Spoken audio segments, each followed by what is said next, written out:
Oh, hi. You just caught me doing some light reading. If you're anything like me, you get really interested in a lot of the technical stuff and how things work, the how stuff works channels and stuff like that. Super interesting. I love just getting so excited about learning and figuring out intricacies and how things all kind of work and fit together.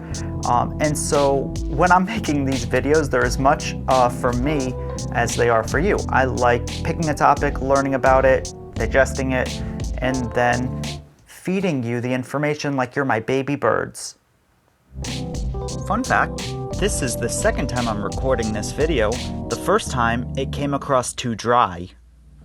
Color saturation. To talk about color saturation, first we have to define what color actually is. So what we perceive as color is really just the light bouncing back off of an object, and the object is absorbing different light frequencies, and we're seeing the resulting light that's bouncing back, and then we perceive that as color, which is pretty cool.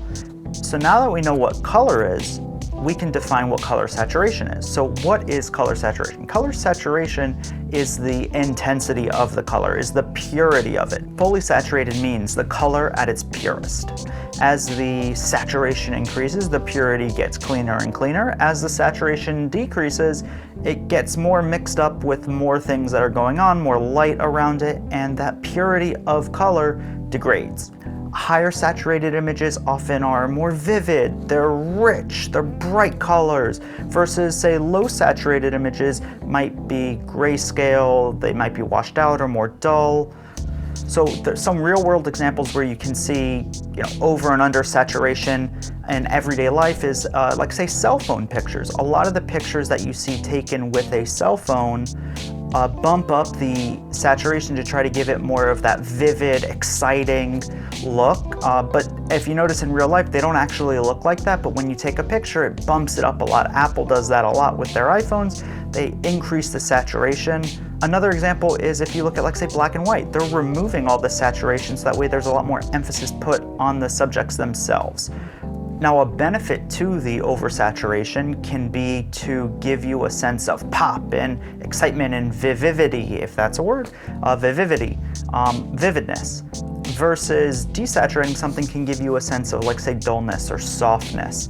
It also can give you a sense of either peace or tense, depending on kind of the relationship between the black and white. Because once we start removing all the colors, now no more colors can interact with each other and tell you kind of what's going on visually with the scene. You're relying on just two things, black, white, and gray, three things, and the relationship that they have, and that really tells you the tone of the scene. So if you increase that contrast, there's going to be a lot more severity there, versus decreasing the contrast, things are much more neutral, there's a lot more gray, things might seem a bit more even or more mellow, less tense. So how do we change the saturation? If you want to change the saturation of something, we have to add or remove whiteness or brightness to the image, to the color. So this is where a lot of the fun can get in. So first we have to define what white is. White light is a combination of all the colors. So it's everything baked into one, and it's just one big mess of color, and that is white. If you add all the colors together, you get white. Now if you add white light or bright light to a pure color, in turn what's happening is it's getting mixed all together, and you get desaturation because now there's not as much focus on that one color, versus if you remove some of the brightness or the whiteness, then there's much more focus on that original color. Think about like if you're like sound waves, right? If you have a bunch of different sound waves in an area and they're all going on, it's going to get mixed together and you're just going to hear mush, versus taking out some of the specific sounds, then you're left with a much more focus. Same thing with like baking, right? You have a bunch of different ingredients, you put it all together. When you put it all together, everything gets mixed and you're left with one thing. So, but it's diluted. It's not the exact same thing that you started with. So that's the same thing with color. You add white light, which has a bunch of colors mixed into it, and it dilutes that color and you get less purity of that color. So the same thing happens with color, like we were just saying. The more you add light to it, the more it's going to change the color. So think about like different lighting environments that you're in, different things look like different colors, even if it's the same thing. Think about that blue dress, or that dress that was going around, and it was like, what color is it? There were people like, it's blue, it's gray, or whatever the colors were, gold, blue, whatever. It all depends on the lighting that you're seeing it in. That has a lot to do with it, because the way the light is mixing with the light around you is all going to determine how you see it, which is just super interesting to me, that depending on where you are and the light that you're having can completely change how someone interprets what they're looking at. So I put together a fun little video.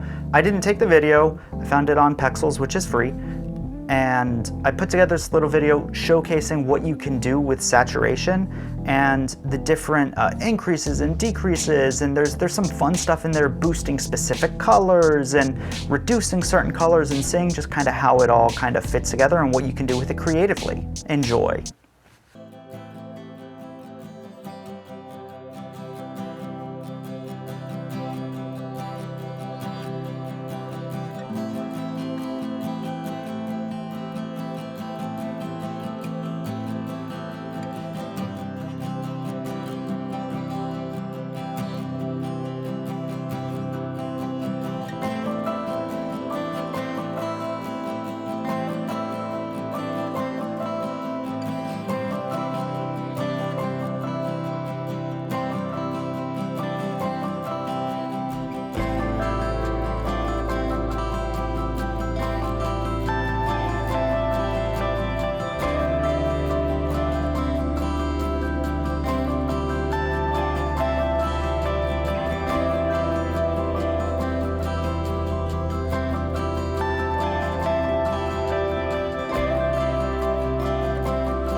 Well, that sure was a journey, wasn't it? Emotional roller coaster if I've ever been on one.